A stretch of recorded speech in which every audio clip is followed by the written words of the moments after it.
3 jam kesaksian Alwiyah Alaidrus dan penegasan Petrus Fadlolon di sidang korupsi Tanimbar Energi.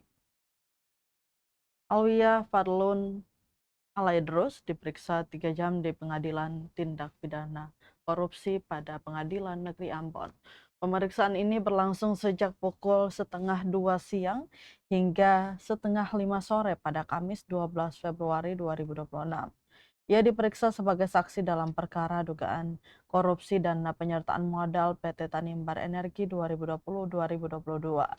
Perkara ini ada 3 terdakwa, yakni Petrus Fadlolon, mantan Bupati Kabupaten Maluku Tenggara Barat periode 2017-2022, yang nomenklaturnya telah berubah menjadi Kabupaten Kepulauan Tanimbar sejak tahun 2019. Petrus Fadlolon dalam perkara ini disebut sebagai pengendali atau pemegang saham PT Tanimbar Energi. Juga terdakwa Johanna Joyce Julita Lololuan yang saat itu menjabat sebagai Direktur Utama PT Tanimbar Energi 2019-2023 dan Karel FGB Lusnarnera selaku Direktur Keuangan 2019-2023. Persidangan dipimpin Hakim Ketua Marta Maitimud, dampingi Hakim Agus Hairullah dan Hakim Paris Edward Nadeak.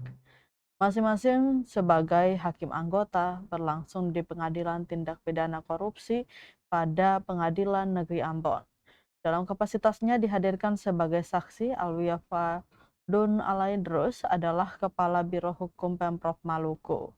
Alwiyah juga pernah menjabat sebagai penjabat Bupati Kabupaten Kepulauan Tanimbar pada Agustus 2024 hingga Maret 2025.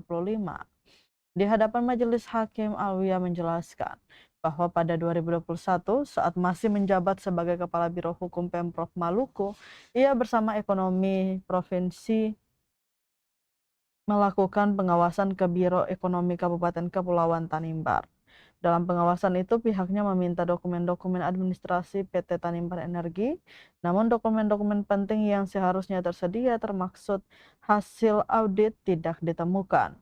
Selanjutnya, pada saat Alwiyah Fadlun Alaidrus sebagai pejabat Bupati Kabupaten Kepulauan Tanimbar, ia kembali meminta kelengkapan dokumen BUMD sebagai bagian dari prinsip kehati-hatian dalam pengelolaan keuangan daerah.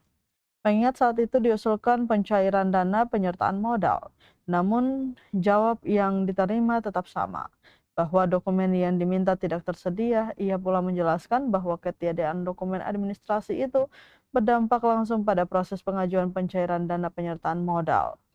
Karena syarat administrasi tidak terpenuhi, permohonan pencairan dana tidak disetujui.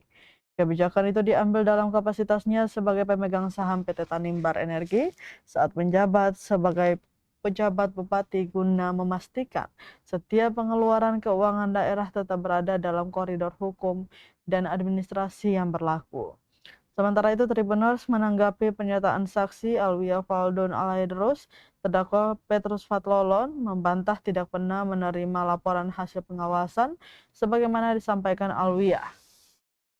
Terdakwa menjelaskan bahwa setiap pengawasan yang dilakukan pemerintah provinsi seharusnya disertai laporan tertulis kepada gubernur dengan tembusan kepada bupati. Ia juga mempertanyakan mengapa jika ditemukan kekurangan administrasi, tidak ada laporan resmi yang disampaikan kepada dirinya selaku kepala daerah saat itu. Advokat dari terdakwa dalam perkara PT Tanimbar Energi, Cornelis Serin, menyatakan bahwa audit terhadap BUMD di Kabupaten Kepulauan Tanimbar memang tidak dilakukan oleh akuntan publik. Tentu sejumlah keterangan dalam kesaksian sangatlah penting dan harus cermat dalam mengambil keputusan nantinya.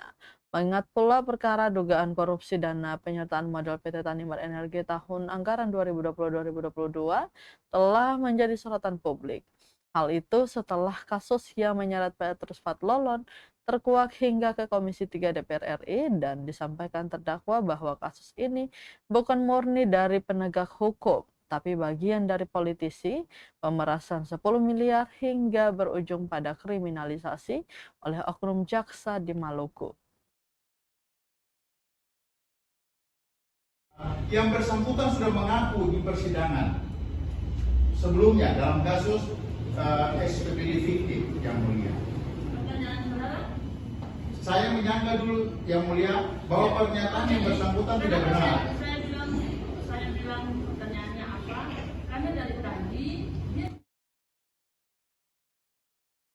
Download Tribun X sekarang, menghadirkan lokal menjadi Indonesia.